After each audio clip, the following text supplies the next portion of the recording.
혹시 우리 옆에, 우리 곁에 아주 악한 사람이 있을 경우를 한번 생각해 보시기 바랍니다. 매우 악한 사람이어서 남들이 모두가 다 그 사람을 하나님의 심판을 받아 마땅한 죄인이라고 여기는, 우리 집에는 전혀 없지만 혹시 그런 사람이 있다라고 가정할 때에, 근데 그 사람이 어느 날 정말로 하나님의 심판을 받아 죽게 되었습니다. 누구나 다 저 사람을 볼 때 참 나쁜 사람, 악한 사람, 저런 사람 하나님의 심판받아 죽어야 되는데 라고 여러 사람들이 말하는데 정말로 그런 일이 일어난 겁니다. 그렇게 그 악인이 하나님의 심판을 받아 죽게 되었다면 그때 우리는 어떤 마음을 가져야 할까요? 죽어 마땅한 죄인이 하나님의 심판을 받게 될 때 우리는 그 일을 어떻게 여겨야 할까? 바로 이런 상황이 우리가 오늘 함께 읽은 창세기 18장의 상황입니다. 정말로 하나님의 심판을 받아 마땅한 그런 사람들, 그들이 모여있는 도시가 소돔성이었습니다. 하나님께서 아브라함에게 오셔서 바로 그 말씀을 해주신 것이었습니다. 하나님의 심판을 받아 마땅한 이 소돔성, 그들의 죄악이 얼마나 큰지 우리가 오늘 함께 읽은 20절 말씀에 보면 하나님이 말씀하십니다. 그 죄악이 심히 무거우니. 소돔성 사람들이 범한 죄악의 무게는 매우 무거울 정도로 큰 죄악들이었습니다. 하나님이 아브라함에게 오셔서 저렇게 무거운 죄를 짓는 소돔성, 얼마나 큰 죄악을 범하는지 내가 찾아가서 살펴보고 심판을 하려 한다라고 하나님이 아브라함에게 말씀해 주신 겁니다. 어느 정도 소돔성이 악한 성이고 죄악된 성이었을까? 성경에 그 예는 충분히 나와 있지 않지만 우리 18장 다음에 19장에 보면 한 단면이 보입니다. 두 천사가 남자 모습으로 그 소돔성에 찾아갔을 때였습니다. 소돔성 사람들이 그 새로운 나그네 그 남자 두 사람을 보거든 소돔성의 남자들이 몰려들게 됩니다. 그리고 집단적으로 강제로 그 남자를 강간하려고 합니다. 강제로 강간하려 했을 때 얼마나 소돔성이 폭력적인지를 알 수 있습니다. 그리고 남자가 집단적으로 두 남자를 집단하려고 할 때에 이 소돔성이 얼마나 성적으로도 문란하고 타락한 사회였는지를 우리가 알 수 있는 것이죠. 그들의 성읍에 낯선 두 남자가 왔을 때 그 남자를 여러 명의 남자들이 집단적으로 몰려가서 남자가 남자를 강간하고자 하는 이 무거운 죄를 짓는 소돔성, 정말로 하나님의 심판을 받아 멸망해야 될 도시가 아닐까요? 이런 도시가 멸망하게 된다면 그런 소식을 들었을 때 우리 마음속에 어떤 느낌이 들까요? 야, 하나님 정말로 저렇게 악한 도시는 진작에 심판해 버리셨어야 됩니다. 지금이라도 저 소돔성을 저렇게 사악하고 악독한 폭력적이고 타락한 성읍을 심판하시니 정말 잘 되었습니다라고 우리가 마음을 먹을 수도 있겠지만 그 소식을 들은 아브라함의 태도는 어떠했는가 하는 겁니다. 22절의 말씀을 보면 이 소식을 들은 아브라함의 모습이 표현되어져 있습니다. 그때 아브라함은 여호와 앞에 그대로 섰더니라고 22절 하반절에 아브라함의 모습을 묘사하고 있습니다. 천사들은 떠나가고 하나님만 그 앞에 서 있는데 아브라함도 하나님 앞을 떠난 게 아니라 아브라함은 그 소식을 들었을 때에 꼼짝할 수 없었습니다. 그리고 여전히 아브라함이 여호와 앞에 서 있습니다. 하나님의 심판받아 마땅한 죄인들이 이제 멸망당하게 되었는데 그 소식을 들었을 때에 아브라함은 놀라게 되었고 아무 일도 할 수 없었고 발걸음이 떨어지지 않았습니다.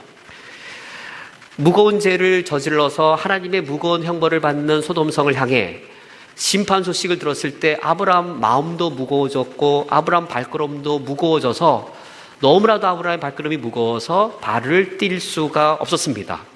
그냥 하나님 앞에 그대로 아브라함은 서 있었을 뿐입니다. 얼마나 오랫동안 서 있었을까요? 얼마나 오랫동안 서 있는지 성경은 기록되어 있지 않지만 그 뒤에 아브라함이 오랫동안 서 있다가 그 후에 뒤돌아서 하나님 앞을 떠난 것이 아니고 23절 말씀에 보면 드디어 아브라함이 움직이는데 23절 말씀에 보면 아브라함이 가까이 나아가 이르되 라고 되어 있습니다. 그대로 여호와 앞에 서 있던 아브라함이 하나님께 한 발짝 더 가까이 나아갑니다. 아브라함이 하나님께 더 가까이 나아가서 아브라함이 행동한 것은 아브라함이 가까이 나아가 이르되 아브라함이 하나님께 드디어 말씀을 여쭈어 올립니다. 꼼짝하지 않고 서 있던 그 아브라함 마음속에 여러 갈등과 혼란과 내가 어떻게 해야 되지 이런 여러 가지 생각과 마음들이 일어났던 모양 같습니다. 그리고 하나님 앞에 꼼짝없이 서 있다가 그의 마음이 다 정리되었을 때 아브라함은 하나님 앞에 한 발자국 더 나아가 하나님께 말씀을 올리는데 그 말은 주께서 의인을 악인과 함께 멸하려 하시나이까 라는 이 말씀을 하나님께 올립니다. 이 말은 23절에 시작되어서 우리는 오늘 본문이 너무 길어서 26절까지만 읽었지만 이 아브라함이 하나님께 말씀드리는 것은 32절까지 이 아브라함의 이야기가 계속 지속되어지고 아브라함과 하나님의 대화는 18장이 끝날 때에 이 대화가 끝납니다. 18장이 끝나기 전에는 아브라함이 하나님께 계속 이야기하고 또 말하고 반복하여 하나님께 말하고 끝난 것 같은데도 끝나지 않고 끝까지 하나님께 말하는 18장이 끝날 때까지는 아브라함의 이야기가 끝나지 않습니다. 33절의 마지막 절이 끝날 때에야 아브라함도 하나님께 말씀드리는 것을 멈추게 됩니다.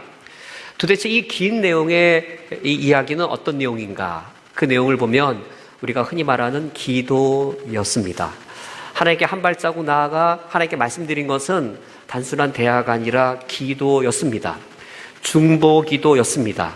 중보기도였는데 누구를 위한 기도였는가? 의인을 위한 기도가 아니었습니다.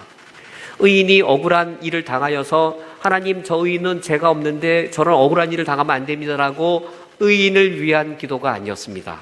누구를 위한 기도였죠? 하나님의 심판을 받아 죽어 마땅한 죄인을 위한 기도였습니다.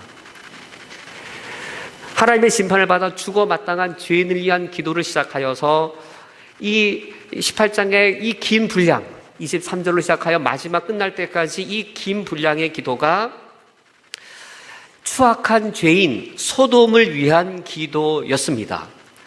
그 기도의 내용은 그들의 죄를 용서해 달라라고 하는 기도였습니다. 27절 하반절대로 그 50의인을 위하여 용서하지 아니하시리까 라고 하는 하나님의 심판받아 마땅한 죄인, 그 죄인을 용서해 달라라고 하는 그 기도, 이 기도가 아브라함의 기도였습니다. 이 기도가 왜 이렇게 길까요?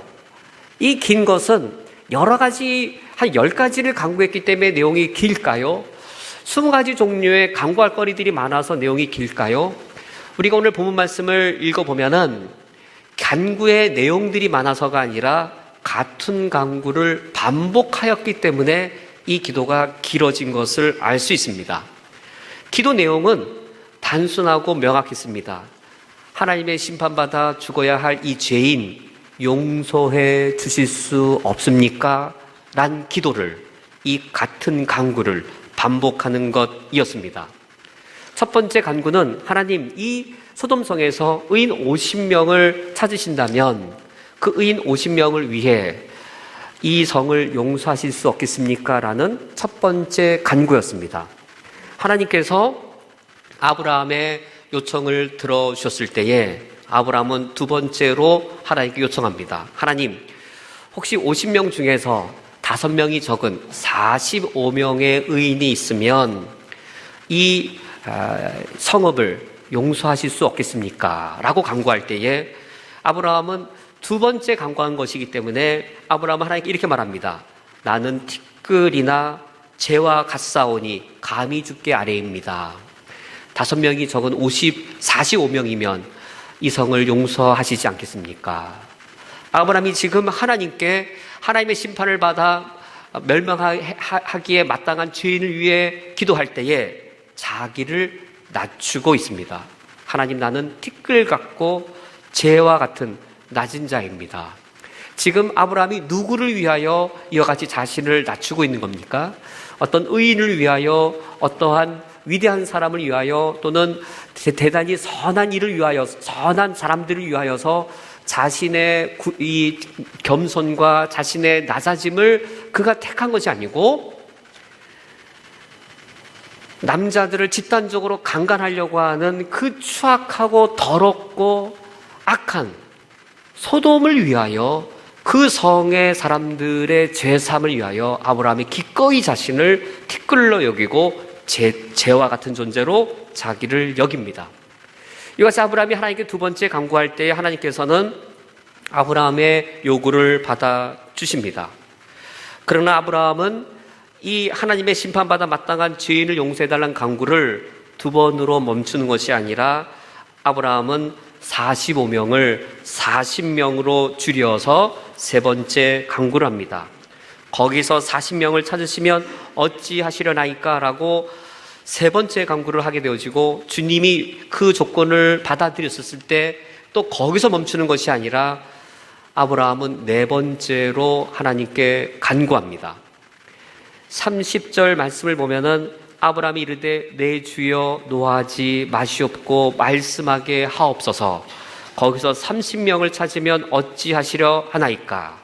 이미 세 번이나 하나님께 요청했는데 네 번째로 자신이 요청하고자 할 때에 자신이 하나님의 분노를 일으킬까? 자기가 그 정도로까지 하나님의 심판받아 마땅한 그 저 죄인 용서해달라고 하나님의 분노를 일으키는 것이 염려가 될 정도로까지 아브라함은 하나님의 심판받아 마땅한 죄인의 용서를 위하여 간구했습니다. 40명이 아니라 30명이면 안 되겠습니까? 라고 말할 때에 하나님은 아브라함의 네 번째 간구도 받아주셨습니다. 이쯤이면 그만해야 되겠지요. 근데도 불구하고 아브라함은 여기서 멈춘 것이 아니라 하나님의 심판받아 마땅한 죄인의 용서를 위해 또다시 30명에서 20명으로 낮추어서 거기서 20명을 찾으시면 어찌하려 하시나이까? 라고 요청합니다. 무려 5번을 하나님께 요청합니다. 무려 5번인데 5번도 마지막이 아니었습니다. 32절에 아브라함이 또 이르되 주는 노하지 마옵소서. 내가 2번만 더 아래리이다. 거기서 10명을 찾으면 어찌하겠습니까? 한 번만 더 간구하겠다라고 그는 하나님께 부탁하면서 20명을 10명의 조건으로 낮추어서 심판받아 마땅한 죄인의 용서를 하나님께 구하고 있습니다. 같은 간구가 반복되었기에 이 기도가 이처럼 길어지게 되었습니다. 이 길고도 반복된 간구는 의인을 위한 중보 기도가 아니라 하나님의 심판을 받아 마땅한 죄인을 위한 제사함의 간구였습니다. 이런 아브라함의 모습, 하나님의 심판받아 죽어 마땅한 죄인의 용서를 위한 기도의 모습, 누가 떠올라요? 누구의 모습이에요? 바로 예수 그리스도, 우리의 주님이십니다. 아브라함의 이 모습은 너무나도 우리의 구주 예수님의 모습을 닮았습니다. 소돔성과 같은 죄인, 사실 우리 모습이죠. 그 하나님의 심판받아 마땅한 그 하나님이 소돔성을 심판한다고 도대체 누가 뭐라고 하겠습니까? 오히려 소돔성과 같은 악한 성을 심판해 버린다면 하나님은 역시 살아계시고 주님은 선하신 분이시고 주님은 정의로우신 분이셔서 저희 악한 자들을 처벌하신다라고 오히려 사람들이 주님의 심판을, 그 정당성을 오히려 말하지, 누가 소돔성의 심판을 아쉬워하고 누가 그것을 부당하다라고 말하겠습니까? 그렇게 하나님의 심판받아 마땅한 죄인의 죄사함을 위해 기도하시고 또 기도하시고 메어 달리시고 끝까지 기도하시고 하나님의 응답을 받아낼 때까지 끝까지 더더욱 받아내시는 그 모습은 바로 우리 예수 그리스도의 모습이었습니다. 예수님께서 하나님의 심판받아 마땅한 우리 죄사함을 위해 제사장이 되셔서 십자가에서 죽임을 당하셨는데, 예수 그리스도의 제사장의 그 모습, 예수님의 제사장적인 메시아의 모습이 지금 아브라함의 모습입니다. 즉 아브라함의 제사장적인 모습입니다. 창세기 18장 후반부에서 우리는 아브라함의 모습을 목격하게 되어지는데 제사장적인 아브라함의 모습을 보게 되어지고 제사장의 심정을 갖고 있는 아브라함을 보게 되어집니다. 이 아브라함이 제사장의 모습을 하고 있는 이 예수님의 제사장 모습을 엿보여주는 제사장으로서의 제사장의 면모를 갖고 있는 이 아브라함의 모습이 어떤 문맥에서 나오냐가 매우 중요합니다. 어떤 문맥에서 아브라함이 이와 같이 제사장적 모습으로 등장하고 있는가? 우리가 오늘 읽은 18장의 우리가 오늘 16절 말씀부터 그래서 읽었는데 하나님이 이 창세기 18장에서 아브라함에게 두 가지의 큰 미래의 일들을 먼저 말씀해 주십니다. 선지자, 한자어로 무슨 말이죠? 선지, 미래의 일을 먼저 아는 겁니다. 하나님께서 창세기 18장에서 아브라함에게 미래의 일을 하나님이 하실 그 미래의 일을 먼저 알려주십니다. 선지하게 하시는 것이죠. 첫 번째는 이 18장의 전반부는 앞으로 메시아의 그 씨가 되실 이삭의 출생을 내년도면 태어날 것이라. 아브라함이 씨로서 내 몸에서 이삭이 태어날 것이라 한 것을 미리 말씀해 주십니다. 두 번째 이야기가 소돔성의 심판이었습니다. 이 두 이야기는 어떤 균형을 갖고 있냐면 하나는 구원이고 하나는 심판입니다. 하나님께서 아브라함에게 선지자와 같은 아브라함에게 하나님이 어떻게 구원 역사를 이루실 것인지를 아브라함의 후손을 통하여 어떻게 구원 역사를 이루실 것인지를 하나님의 구원과 관련하여서 아브라함에게 숨김없이 먼저 말씀해 주셨고 그러나 하나님이 인류를 구원하실 때 소돔성과 같은 죄인들을 하나님이 심판하실 것도 하나님이 아브라함에게 먼저 말씀해 주셨는데 그것이 오늘 18장 17절 말씀에 여호와께서 이르시되 내가 하려는 것을 아브라함에게 숨기겠느냐? 이것이 바로 구약시대의 선지자의 모습이었습니다. 선지자가 하나님께서는 그 선지자에게 하나님이 하려고 하시는 구원의 사역과 하나님이 죄인을 향해 내리시는 심판의 사역을 선지자들에게 숨김없이 말씀하셔서 선지자들이 이스라엘 백성에 나아가 선포했던 그 메시지들이었습니다. 이사야가 그러했고 예레미야가 그러했습니다. 하나님이 이사와 예레미야에게 하나님이 하시려고 하는 구원의 사역과 하나님이 반드시 시행하실 심판의 사역을 숨김없이 말씀하실 때에 선지자 이사야는 선지자 예레미야는 하나님의 구원을 선포하고 하나님의 심판을 선포했는데 지금 창세기 18장의 아브라함의 모습이 그러한 선지자의 모습이었습니다. 이 18장 뒤에 19장 건너서 20장에 가면 아브라함과 아비멜렉의 이야기가 나오는데 아브라함이 그의 아내를 아비멜렉의 누이라고 속이는 일이 또 발생되어진 일이 있습니다. 그때 사건과 관련해서 하나님이 20장 7절에 아비멜렉에게 이렇게 말합니다.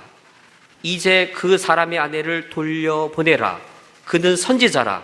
그가 너를 위하여 기도하려니 내가 살려니와 라고 말씀합니다.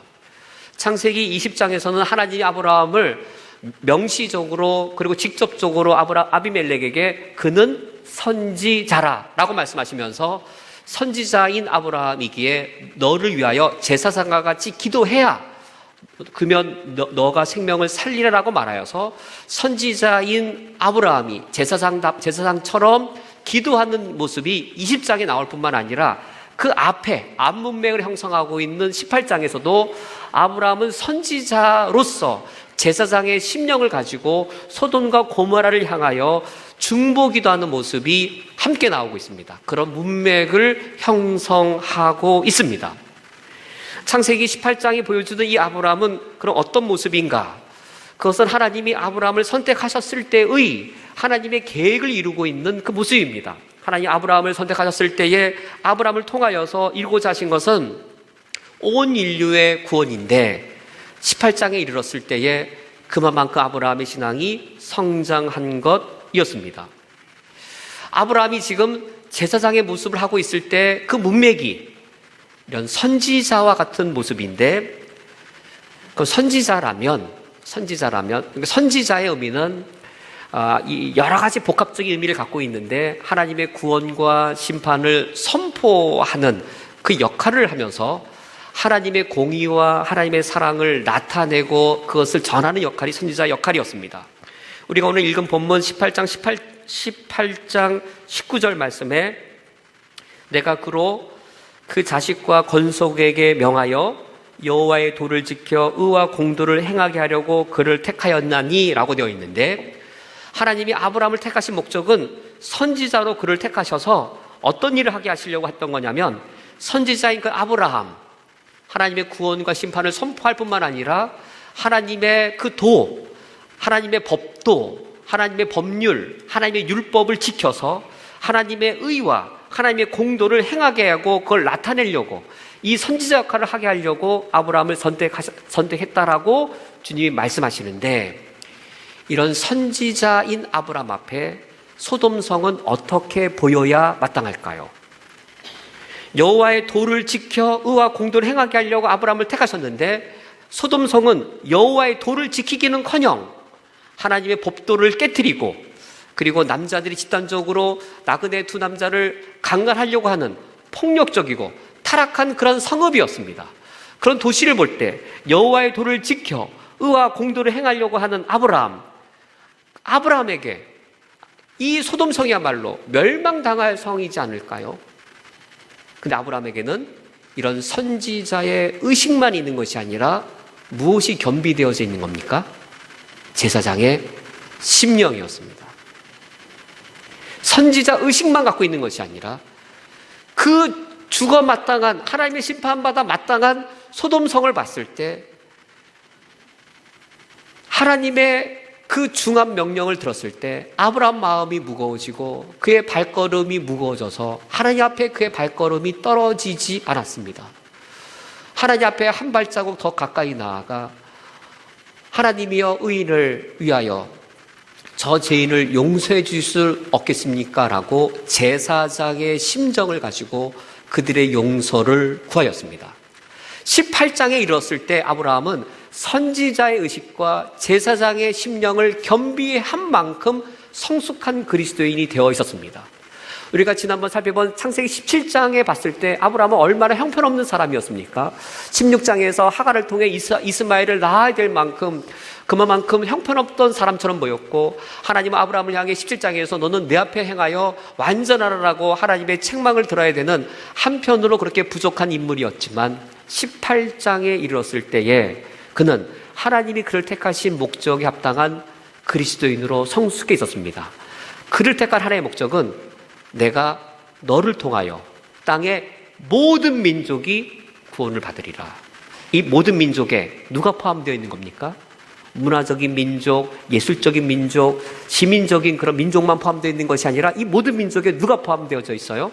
소돔과 고모라가 포함되어져 있는 겁니다. 창세기 18장에 이르렀을 때에 아브라함의 신앙은 선지자의 의식과 제사장의 심령이 겸비되어서 하나님이 그의 삶에 두신 뜻을 행할 만한 신앙의 역량을 갖춘 그러한 성숙한 이 신자로 아브라함이 자라 있었습니다. 선지자의 모습과 제사장의 심령을 겸비한 것은 사실 예수님의 모습이죠. 회개하라, 하나님 나라가 가까웠다라고 선지자로 선포하신 예수님의 모습. 그러나 겟세마네 동산에서 우리의 제사함을 위해 대제사장으로 기도드리신 예수님의 모습. 우리는 아브라함을 통해서 예수님의 제사장과 선지자의 역할을 겸비하신 주님의 모습을 보면서 동시에 그 모습은 누구의 모습이어야 될까요? 21세기에 누구의 모습이어야 될까요?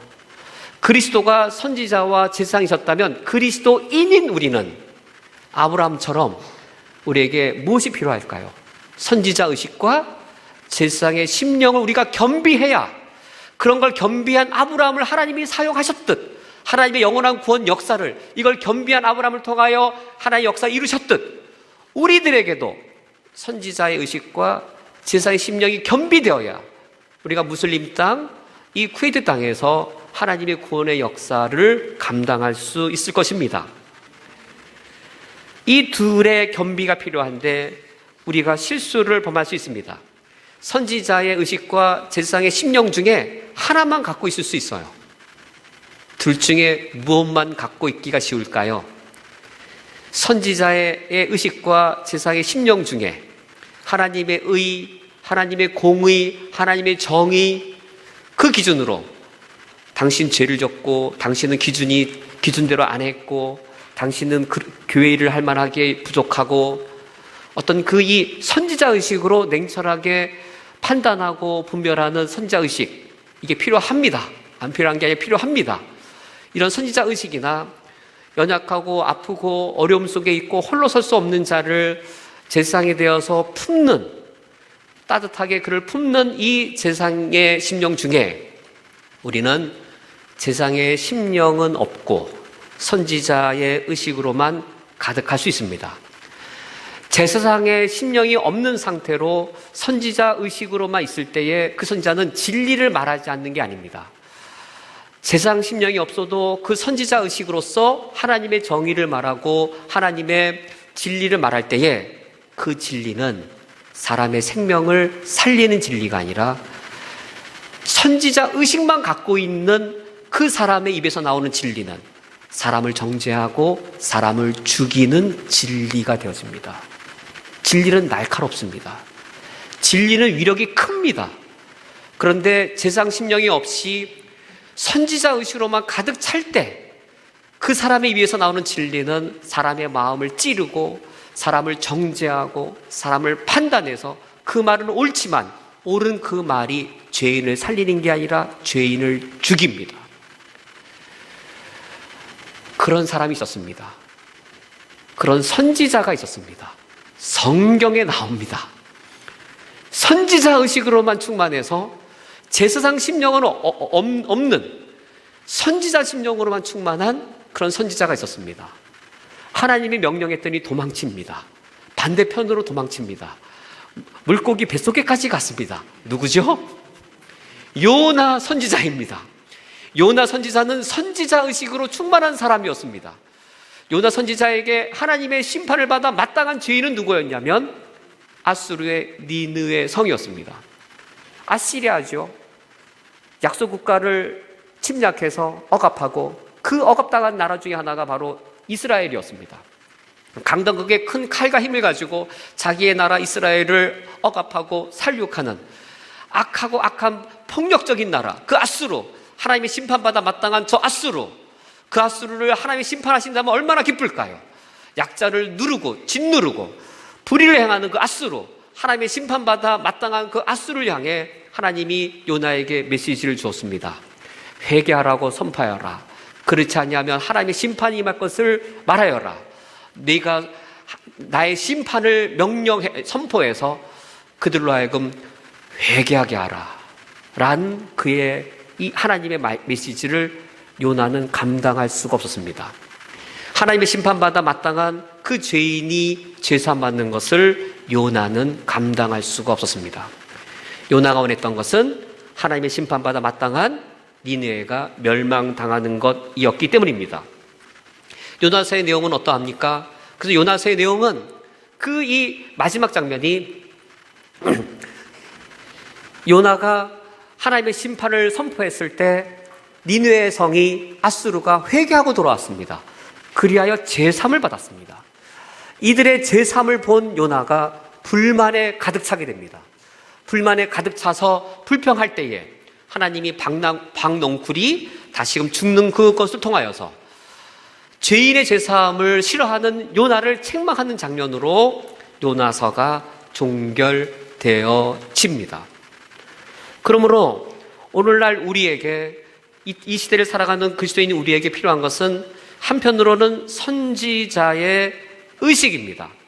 선지자의 의식이란 하나님의 하나님 되심을 드러내는 것이 선지자의 의식입니다. 아브라함이 하나님 아버지 앞에 기도할 때에 이 선지자 의식이 사라진 게 아니고 20장 25절을 보시면 아브라함이 하나님께 제사장적으로 기도드리는 이 순간에도 선지자적인 태도와 의식이 살아있음을 알 수 있습니다. 25절 말씀에 주께서 이같이 하사 의인을 악인과 함께 죽이심을 부당하오며 의인과 악인을 함께 의인을 악인과 같이 하심도 부당하나이다. 세상을 심판하시는 이는 정의를 행하실 것이 아니니까라고 하여서 아브라함이 지금 하나님께 설득할 때에 하나님, 죄인이지만 무조건 용서해 주세요가 아니었습니다. 하나님, 죄인인데 불쌍하니까 용서해 주세요라고 하는 그것이 그가 제사장으로 기도드리는 근거가 아니었습니다. 의인을 악인과 함께 죽이심은 하나님께 부당합니다. 의인을 악인과 똑같이 여기시는 것 하나님께 부당합니다. 하나님은 정의로우신 하나님이시기 때문에 정의로우신 하나님이 세상을 심판하실 때는 정의를 행하셔야 됩니다라고 아브라함이 하나님 아버지 앞에 이 소돔성을 용서해달라고 말할 때에는 하나님의 정의에 근거한 것이었습니다. 하나님의 하나님 되심에 근거한 것이었어요. 선지자란 하나님 되심을 드러내는 거예요. 정의의 하나님을 드러내고 인자의 하나님을 드러내고 사랑의 하나님을 드러내는 것이 선지자의 역할인 것이죠.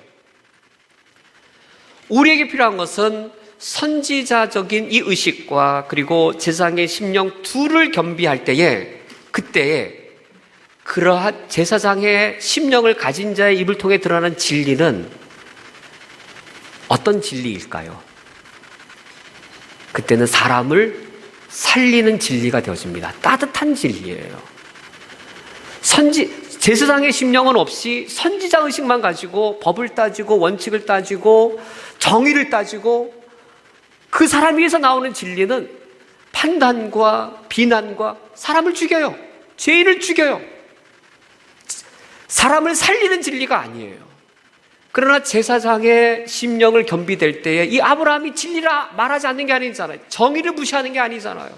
하나님의 정의가 이루어지길 바라고 있잖아요. 그럴 때 그때의 진리는 죄인을 살려냅니다. 우리가 행할 바예요. 쿠웨이트 땅을 살아갈 때에 이 쿠웨이트 땅에 하나님이 선지자로 세우신 인물이 누구이겠습니까? 바로 우리 그리스도인들입니다. 하나님이 쿠웨이트 땅에 세우신 선지자들은 바로 우리 그리스도인들인데 우리에게 필요한 것은 그러하기 때문에 제사장적 심정이 우리에게 더더욱 필요합니다. 과연 우리는 그러면 쿠웨이트 땅에서 선지자적인 그 의식을 가지고 하나님의 정의와 하나님의 사랑을 드러낼 뿐만 아니라 제사장의 심정을 가지고 우리가 중보 기도자로서 연약한 사람을 품고 특별히 부족함과 죄성을 갖고 있는 연약함을 갖고 있는 사람들을 품는 중보 기도자로 서야 하겠습니다. 어떤 대상들일까요? 누구를 위한 세상적인 중보 기도자로 우리가 서야 할까요? 첫 번째는 우리들입니다.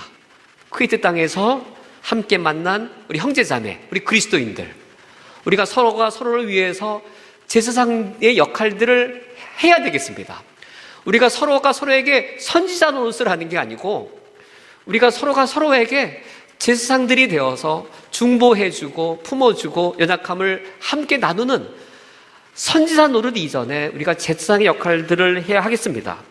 두 번째 대상이 있다면 제3국인들입니다. 우리가 NECK 올 때마다 눈으로 확인되어지는 NECK 안에 있는 제3국 그리스도인들입니다. 그분들은 우리의 영적인 형제요, 우리의 자매들입니다. 인도인이고 파키스탄인이어도 그분들은 하나님 아버지 섬기고 있는 우리의 영적인 형제와 자매들인데 NECK 안에 있는 제3국인들을 향하여 우리가 제사장적 심령을 가지고 그분들을 함께 할 수 있는 부분들을 찾아내고 책임의식을 가져야 하겠습니다. 특별히 NECK 밖에 있는 제3국 무슬림들입니다. 그분들을 넘어서서 쿠웨이트 땅에 살고 있는 쿠웨이트인들입니다. 우리가 쿠웨이트 땅에 있을 때 선지자적인 의식을 가지고 제사장의 심령을 가지고 이 땅을 볼 때에 얼마나 하나님의 공의에 어긋난 모습들이 많이 이 땅에 있는지요. 하나님의 사랑이 얼마나 왜곡되어져 있는 모습이 쿠웨이트 땅에 얼마나 많이 있는지요. 근데 우리는 이 쿠웨이트 땅을 사랑해야 되고 이 쿠웨이트 땅에 살아가는 쿠웨이트인들과 제3국인들과 이 땅에 살고 있는 모든 사람들을 우리가 사랑해야 하겠습니다. 쿠웨이트인들 눈에 우리가 어떻게 보일까요? 쿠웨이트인들 눈에 돈 벌려 온 사람들로 보이지 않을까요? 우리가 쿠웨이트 땅에 돈 벌러 오거나 직장 때문에 오게 되었다면 그것은 우리가 이 땅에 오게 된 계기가 되었거나 또는 우리가 오게 된 목적 중에 하나여야 합니다. 우리가 이 땅에 온 목적이, 이 땅에 온 목적이 이 땅에 3년을 머무는 동안 돈을 모으는 것이, 5년 동안 있는 것이 돈을 버는 것이 목적이라면, 그들 눈에 그렇게 보인다면, 그러면 우리는 이 땅에서 돈을 벌고 떠나면 충분한 존재들입니다. 이 땅에 돈을 벌러 왔다가 돈을 벌어서 떠나면 그것이 충분한 존재는 하나님의 사람이 아닙니다. 예수님을 믿지 않는 분들의 모습입니다. 그러나 우리는 하나님의 사람들입니다. 우리가 이 땅에 오게 된 계기가 직장으로 왔고 또는 돈을 벌어야 될 목적으로 왔더라도 그것은 목적들 중에 하나여야 합니다. 쿠웨이트 사람들이 보기에 우리가 이 땅에 돈 벌러 온 사람, 자기네 나라 땅에 와서 돈 벌려 와서 돈 많이 벌고 돌아가는 사람으로 보여진다면 우리는 이 땅에서 하나님 우리를 통해 이루고자 하시는 선지자와 제사장 사명을 감당해 낼 수가 없습니다. 어떻게 해야 그 일을 감당할 수 있을까요? 이겁니다. 쿠웨이트 땅을 쿠웨이트 사람보다 더 사랑하는 겁니다. 쿠웨이트인들이 쿠웨이트 땅을 사랑하는 것보다 우리가 더 사랑하는 겁니다. 100년 뒤에 쿠웨이트 땅의 미래를 우리가 더 염려하는 겁니다.